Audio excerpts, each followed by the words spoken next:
Hello, book lovers, and thanks for listening. If you like my work, please remember to like and subscribe to help me build my channel. Stuart Little by E.B. White. Pictures by Garth Williams. Narrated by Jennifer Schafer. Chapter 5. Rescued. George was in favor of ripping up the pantry floor. He ran and got his hammer, his screwdriver, and an ice pick. "I'll have this old floor up in double quick time," he said, inserting his screwdriver under the edge of the first board and giving a good vigorous pry. "We will not rip up this floor till we've had a good search," announced Mr. Little.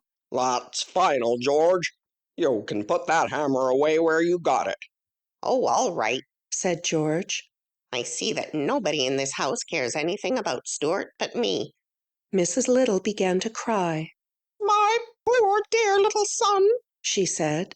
"I know he'll get wedged somewhere." "Just because you can't travel comfortably in a mouse hole doesn't mean that it isn't a perfectly suitable place for Stuart," said Mr. Little. "Just don't get yourself all worked up." "Maybe we ought to lure some food to him," suggested George. "That's what the state police did when a man got stuck in a cave." George darted into the kitchen and came running back with a dish of applesauce. "We can pour some of this in and it will run down to where he is." George spooned out a bit of the applesauce and started to poke it into the hole. "Stop that!" bellowed Mr. Little. "George, will you kindly let me handle this situation? Put that applesauce away immediately." Mr. Little glared fiercely at George. "I was just trying to help my own brother," said George, shaking his head as he carried the sauce back to the kitchen. "Let's all call to Stuart," suggested Mrs. Little. "It is quite possible that the mouse hole branches and twists about and that he has lost his way." "Very well," said Mr. Little. "I will count to 3, then we will all call. Then we will all keep perfectly quiet for 3 seconds, listening for the answer." He took out his watch. Mr. and Mrs. Little and George got down on their hands and knees and put their mouths as close as possible to the mouse hole. Then they all called, "Stuart!" And then they all kept perfectly still for 3 seconds. Stuart, from his cramped position inside the rolled-up shade, heard them yelling in the pantry and called back, "Here I am!" But he had such a weak voice and was so far inside the shade that the other members of the family did not hear his answering cry. "Again," said Mr. Little. 1, 2, 3. "Stuart!" It was no use. No one heard him. Mrs. Little went up to her bedroom, lay down and sobbed. Mr. Little went to the telephone and called up the Bureau of Missing Persons. But when the man asked for a description of Stuart and was told that he was only 2 inches high, he hung up in disgust. George, meantime, went down cellar and hunted around to see if he could find the other entrance to the mouse hole.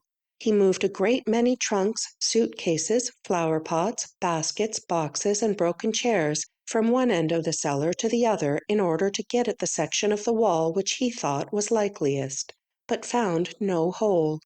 He did, however, come across an old, discarded rowing machine of Mr. Little's, and, becoming interested in this, carried it upstairs with some difficulty, and spent the rest of the morning rowing. When lunchtime came, everybody had forgotten about breakfast.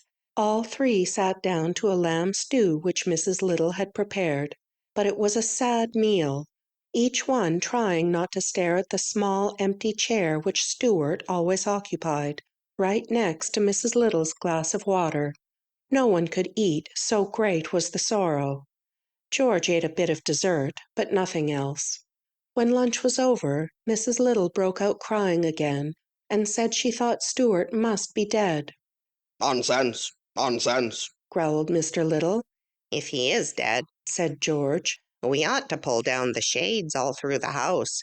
and he raced to the windows and began pulling down the shades. "George," shouted Mr. Little in an exasperated tone, "if you don't stop acting in an idiotic fashion, I will have to punish you. We're having enough trouble today without having to cope with your foolishness."